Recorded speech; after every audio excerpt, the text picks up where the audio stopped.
La señal de la Santa Cruz de nuestros enemigos, líbranos, Señor Dios nuestro, en el nombre del Padre, y del Hijo, y del Espíritu Santo. Amén. Señor mío y Dios mío, creo firmemente que estás aquí, que me ves, que me oyes. Te adoro con profunda reverencia. Te pido perdón de mis pecados y gracia para hacer con fruto este rato de oración. Madre mía Inmaculada, San José, mi Padre y Señor, Ángel de mi guarda, intercedan por mí.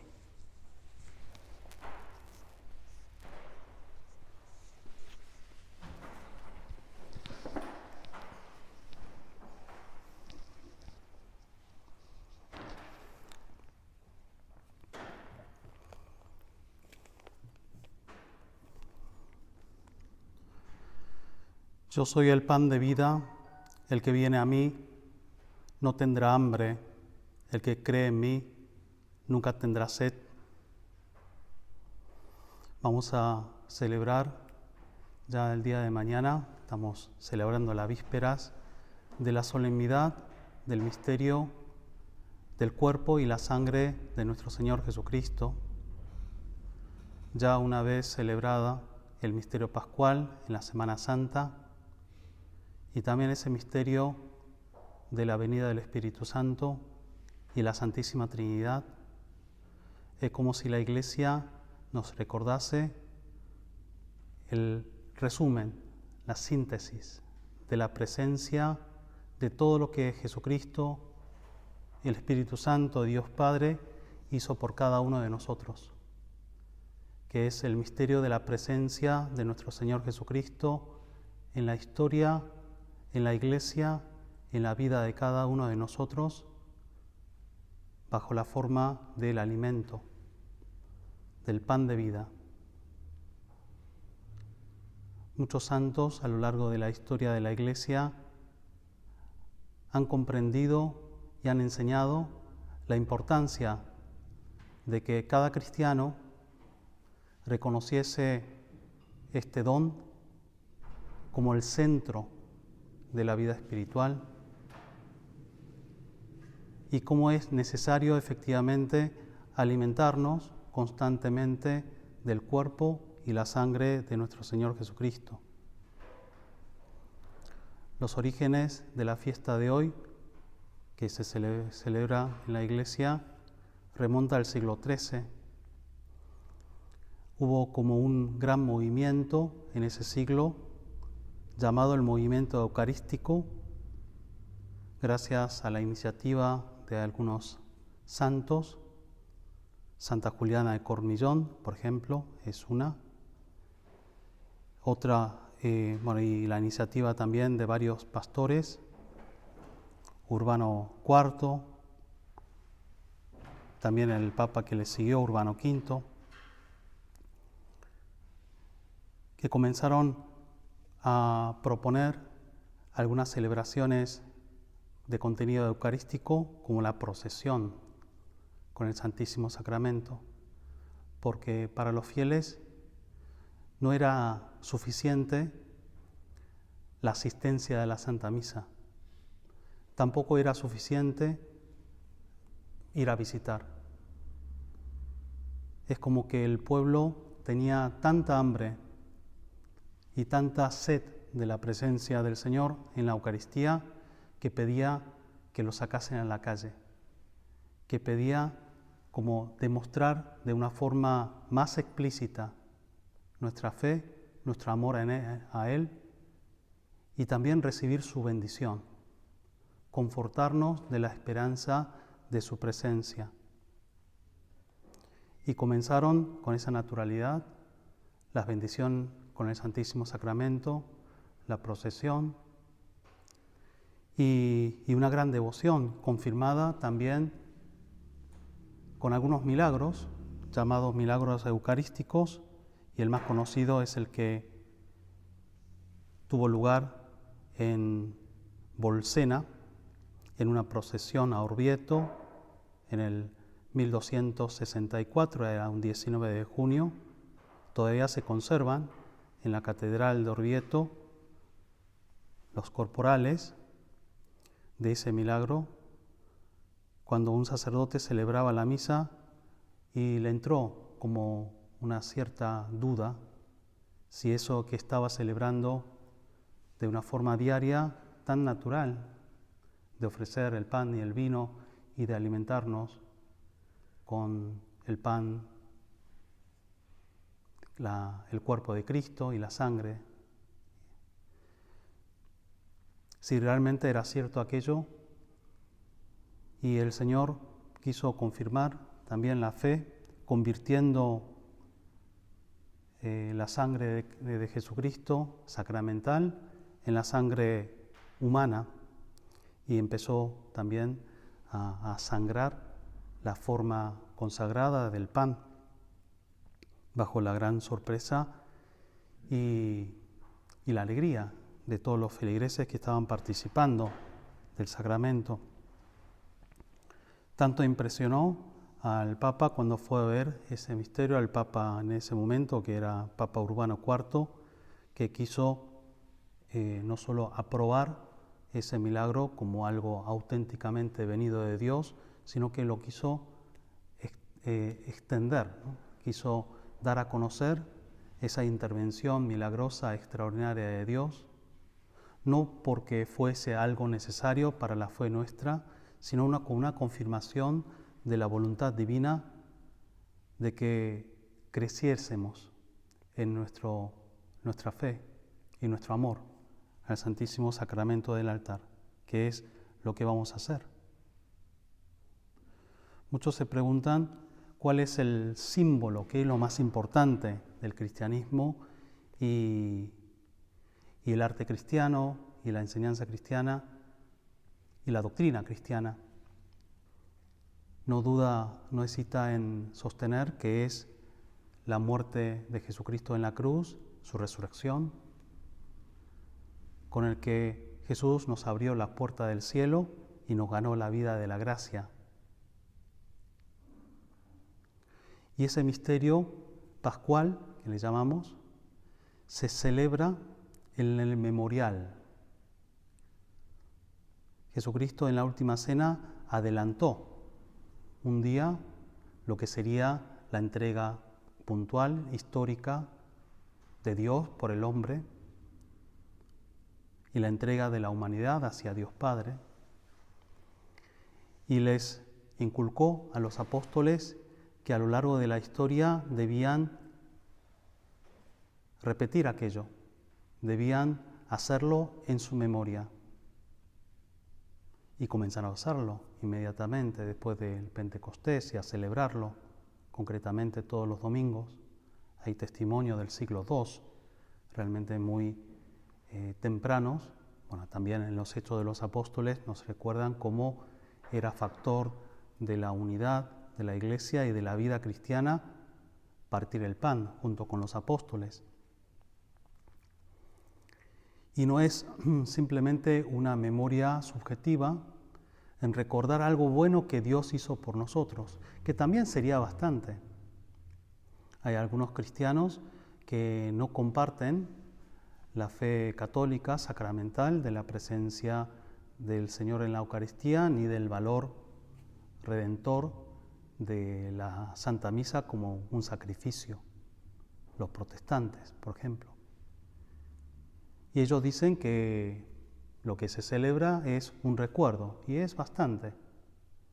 Yo cuando era pequeño era presbiteriano, que es una rama de los protestantes, y todavía me acuerdo las celebraciones de lo que ellos llaman la Cena del Señor.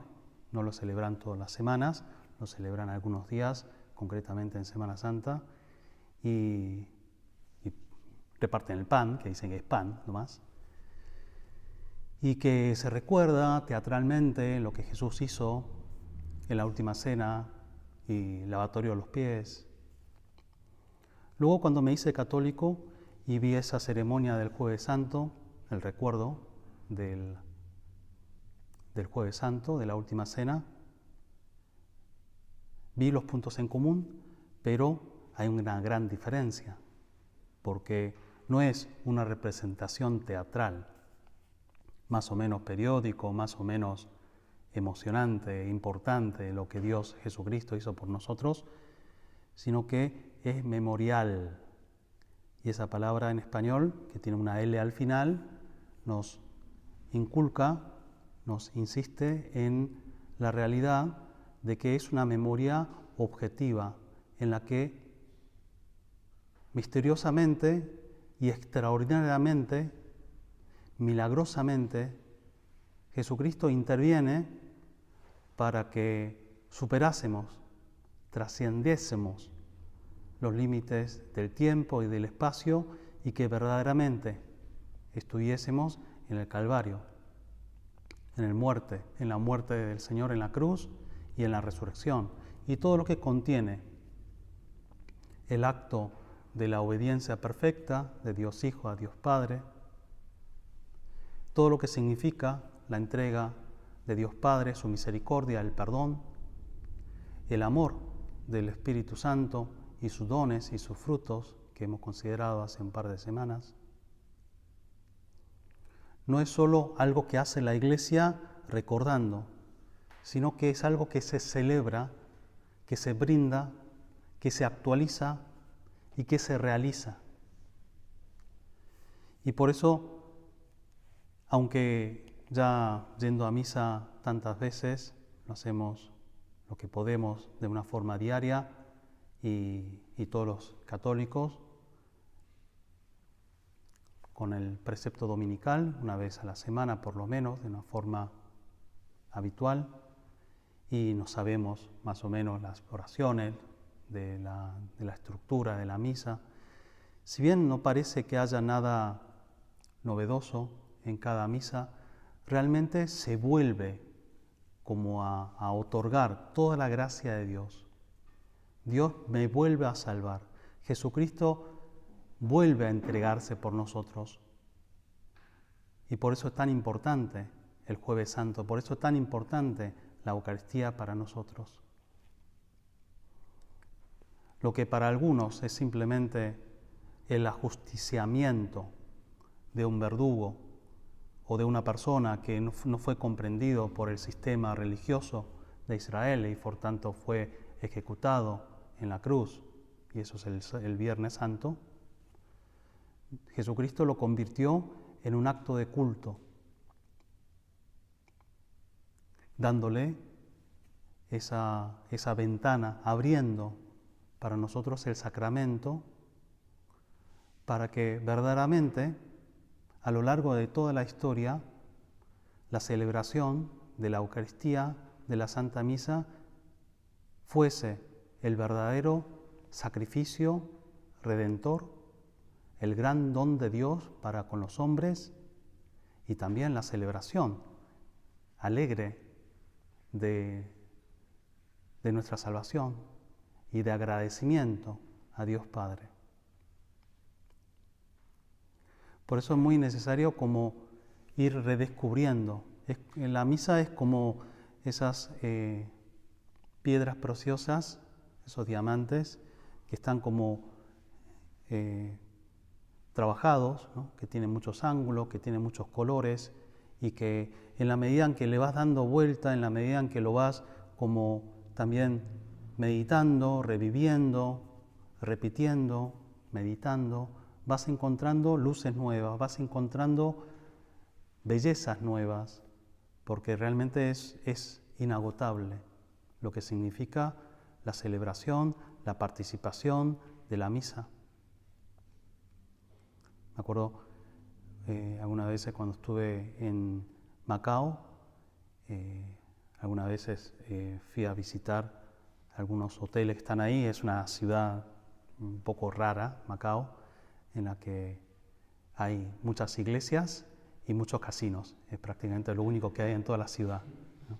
Porque es una ciudad que históricamente fue construida por los portugueses con fines comerciales, pero también con fines de evangelización. Fue la base de operación de muchas órdenes religiosas, los jesuitas, los franciscanos, también los dominicos. Pero luego se convirtió como una ciudad de entretenimiento, es como Las Vegas de Asia. Y ahora queda una cosa un poco rara. Entonces, hay muchas cosas católicas ahí, por eso muchas de las reuniones que hacíamos en Asia se hacía en Macao, y también es un lugar muy lindo para visitar. Y algunas excursiones lo que hacíamos era ir a ver algunas de las ceremonias de los shows, ¿no?, que organizaban algunos hoteles para atraer a la gente. Entonces, y una vez fui a ver el diamante más grande del mundo, porque lo traía alguien, era un diamante y efectivamente sería algo valioso realmente porque vinieron con soldados, ¿no? O sea, no con policías, sino que vino un ejército. O sea, fácil habría unas 100 personas con ametralladoras, ¿no? O sea, era tan impresionante el movimiento, y había una cola de gente que pasábamos a ver, y pues había como una estructura, ¿no?, que se mostraba ese diamante, que era así de grande más o menos, y que valía muchísimo seguramente, ¿no? No sé cuánto exacto, pero lo que más impresionaba era las medidas de seguridad, ¿no? El dueño del hotel, según dicen, es uno de los tipos más ricos del mundo, y que el diamante ese es suyo. O sea, no es que está en un museo, sino que es suyo, ¿no? Y además todo ese ejército también es suyo. O sea, no es la policía ni el ejército chino, sino que era el ejército suyo, ¿no? Venía con una especie de tanque, que era impresionante, ¿no?, para cuidarlo. Y entonces fijé ahí, tampoco me pareció, no soy ningún especialista de piedras preciosas, pero efectivamente si lo veías era muy lindo, ¿no? Muchos ángulos, muchos colores, eso es lo que impresiona.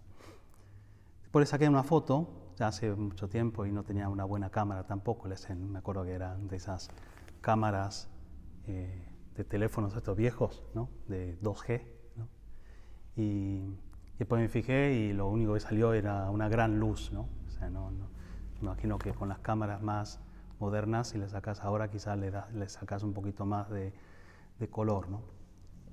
Y por ahí tengo esa foto así del diamante más grande del mundo, como una gran luz y nada más. Y es de alguna forma lo que hacemos nosotros con el misterio eucarístico. Quizás uno se queda con la idea de alguna foto que alguna vez sacó, ¿no?, la primera comunión, alguna vez que fui a misa y me di cuenta un poquito más de la presencia de Jesucristo. Pero es necesario renovar, ¿no?, nuestra fe. Es muy necesario renovar también nuestro cariño. A veces hay gente que viene, a charlar en la dirección espiritual, también a manifestarse su contrición en la confesión, diciendo que notan una falta de fe de su parte. ¿Realmente me creo que en la misa está Jesús? ¿Realmente me creo que ese pan, que aparte es pan, ¿no?, realmente es algo increíble en el sentido más literal de la palabra? Si a mucha gente, a todo el mundo que no tiene fe cristiana, les cuesta creer, es imposible creer que que Dios se haya hecho hombre. Aún más, muchísimo más, es la fe en que ese Jesucristo, verdadero Dios y verdadero hombre, está presente en un pedazo de pan. En realidad no es que esté presente en el pan, sino que hace desaparecer la sustancia del pan para estar Él presente. Y mi consejo generalmente es, ante la falta de fe, lo que hay que hacer es pedir, pero sobre todo amar. Porque en la medida en que participamos de la misa con más cariño y ponemos más empeño, ponemos más atención, ponemos más la cabeza, le dedicamos un poquito más de tiempo, concretamente yendo a misa. En este tiempo de cuarentena es difícil o imposible para mucha gente, pero hay muchos medios virtuales, se transmite la misa y lo podés seguir por distintos medios y hacerlo, eso incluso te puede ser más fácil estos días en tu habitación, y no como quien ve una película, ¿no? Te recomiendo que encuentres un buen lugar, puede ser en tu habitación, lógicamente, o en la sala de estar, pero que te evite la dispersión, la distracción, que te ayude a concentrarte y a meterte, a estar en una actitud de oración, de un Jesucristo que se mete en nuestra vida, también en nuestras casas, ¿eh? Así como aquellos cristianos del siglo XIII pedían que Jesucristo saliese a la calle, y no sé si alguna vez estuviste en una procesión más solemne. Yo estuve en varias procesiones celebradas en Roma, que realmente es impresionante. Me acuerdo del Papa Juan Pablo II llevando en ese papamóvil especialmente diseñado para llevar una custodia de estas estructuras para llevar el Santísimo Sacramento, y aparte era una forma así de grande, ¿no? Como de casi 1 metro, era una forma gigantesca. Y el Papa de rodillas yendo de la iglesia de la Basílica Santa María Mayor, cruzando despacito, una avenida cortada en ese momento para esta fiesta, hasta la Basílica de San Juan de Letrán, y muchos feligreses acompañando, cantando, no solamente los que participaban directamente de esa ceremonia, sino de las casas, de los balcones que abrían sus ventanas, colgaban algunas insignias cristianas o simplemente algo valioso de su casa y tiraban pétalos de flores, y es como una manifestación, ¿no? de fe popular, ¿no? muy de pueblo cristiano. Bueno, de alguna forma y análogamente, y de una forma quizás no tan espectacular, pero ahora Jesucristo se aprovecha también de nuestra pantalla, de nuestros teléfonos, de nuestras tabletas, para meterse en nuestras casas, en mi habitación, cosa que habitualmente no está Jesucristo sacramentado, ¿no? Porque no es un espacio sagrado. El espacio sagrado es la iglesia, ¿no? Una parroquia, un oratorio, una capilla donde se celebra el sacramento. Pero luego la piedad y el amor y el cariño y la fe hace que el Santísimo vaya a muchos rincones, sobre todo a nuestro corazón, a nuestra alma, ¿no? Y por eso seguir la misa, por ejemplo, en una pantalla, en una computadora, en un televisor, puede parecer algo bastante como poco, pero en este contexto así de procesión, incluso de superar los límites más visibles de una iglesia, es significativo y se puede aprovechar buscando alguna imagen sagrada, cuidando también el silencio exterior, ¿no? y la actitud. Quien ve una película lo puede hacer, ¿no? Medio acostado, o tomando un mate, o comiendo algo, pero el que sigue la misa, como quien realmente quiere participar en ese misterio, tendría una actitud diferente, lógicamente.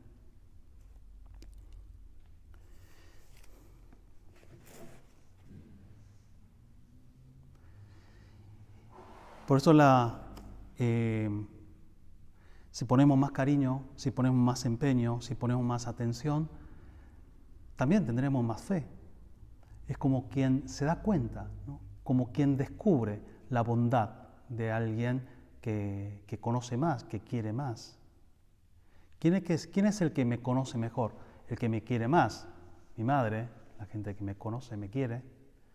¿Y quién es el que tiene más fe en la Eucaristía? El que ama más a la Eucaristía, el que va a visitarlo más, el que va también con su cabeza y su corazón.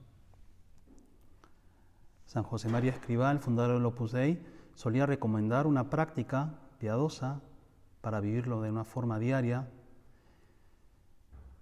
recomendando un tiempo de silencio interior sobre todo, por la noche, porque habitualmente celebraba la misa por la mañana temprano, y en ese silencio de la noche, el tiempo de la noche, lo llenaba de pequeños actos de amor a la Eucaristía concretamente, queriendo contemplar el misterio eucarístico que iba a celebrar la mañana siguiente, yendo con la cabeza y el corazón, porque físicamente la noche está para descansar, pero ya recostado en la cama y descansando, pero visitaba los sagrarios que él conocía y pedía a los ángeles custodios que le ayudase a adorar al Señor, también a desagraviar por la falta de fe, por la falta de cariño, por falta de amor y de esperanza de mucha gente que deben creer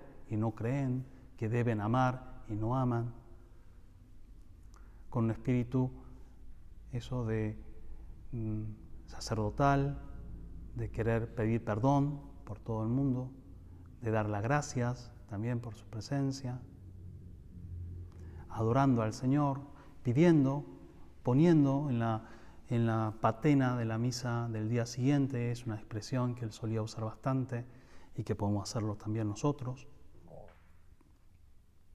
porque cuando pedimos cualquier cosa, en cualquier contexto, el Señor nos escucha, lógicamente, porque nos ama infinitamente y porque quiere que le pidamos. Por algo Jesucristo nos insistió, pidan y se les dará, toquen y se les abrirá. Pero cuando es el Hijo de Dios, Jesucristo, que pide a Dios Padre por nosotros, esa oración se hace en una oración, en una petición perfecta. Por eso cuando pedimos algo con mucha necesidad, queriendo que el Señor me escuche, hemos de hacerlo en la misa. Porque la oración de petición hecha en la Eucaristía es oración perfecta. Y podemos estar 100% seguros de que esa intención nuestra ha sido elevada al cielo. Después Dios Padre lo concederá de la forma que más nos convenga. Pero hemos sido escuchados, porque Jesucristo nos aseguró. Por eso pedimos por la gente que nos quiere, la gente que amamos, pedimos por la gente que sufre, pedimos por la gente que necesita más gracia, más fortaleza, más sabiduría, pedimos por la gente más responsable, gente que tiene que tomar decisiones, pedimos por los enfermos, pedimos por los moribundos, pedimos por las almas del purgatorio, pedimos por la Iglesia, por el Papa, por los pastores, los obispos, los sacerdotes, los diáconos, pedimos por la santidad de los matrimonios, por la santidad de los sacerdotes, pedimos por nosotros mismos, por nuestra santidad, también por nuestras intenciones, por nuestros estudios, por nuestras familias, por nuestros negocios, por lo que fuera. Y como quien hace una oración de los fieles, pero lo va haciendo de una forma personal y lo va celebrando realmente, ¿no? Y eso, bueno, uno lo puede hacer simplemente recordando o poniéndolo en una lista y leerlo antes de la misa, pero bueno, de alguna forma rezarlo por la noche y qué intenciones tengo, por quién estoy rezando, qué cosas estoy pidiendo. Bueno, acordate, ¿no? Poner esas intenciones virtualmente con tu cabeza, con tu corazón. No es necesario que el sacerdote que celebra lo sepa. Si querés, podés hacerlo también, porque el sacerdote que celebra la misa suele tener una intención, se llama intención puntual, especial para la celebración de la misa. En el sentido, bueno, si tienes un sacerdote conocido o tu director espiritual, tu confesor, le puedes pedir, Padre, rece por esto en su misa, y seguramente también será una oración válida, pero estrictamente hablando lo puedes hacer vos también, personalmente, individualmente. Lo pido en mi misa y vale casi tanto como la oración del sacerdote.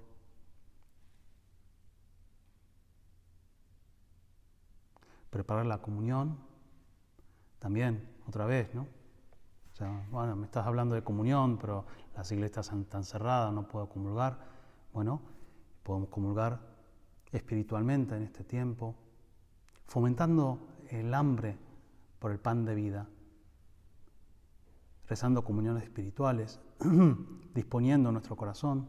Yo quisiera, Señor, recibirte con aquella pureza, humildad y devoción con que te recibió tu Santísima Madre, con el espíritu y fervor de los santos.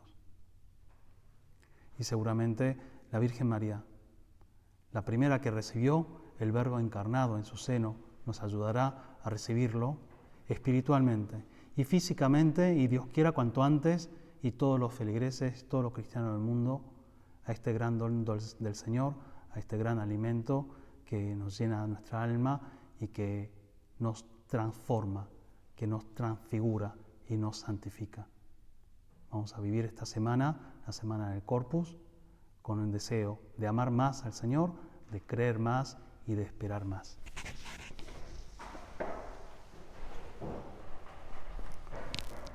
Te doy gracias, Dios mío, por los buenos propósitos, afectos e inspiraciones que me has comunicado en esta meditación. Te pido ayuda para ponerlos por obra. Madre mía Inmaculada, San José, mi Padre y Señor, Ángel de mi guarda, intercedan por mí.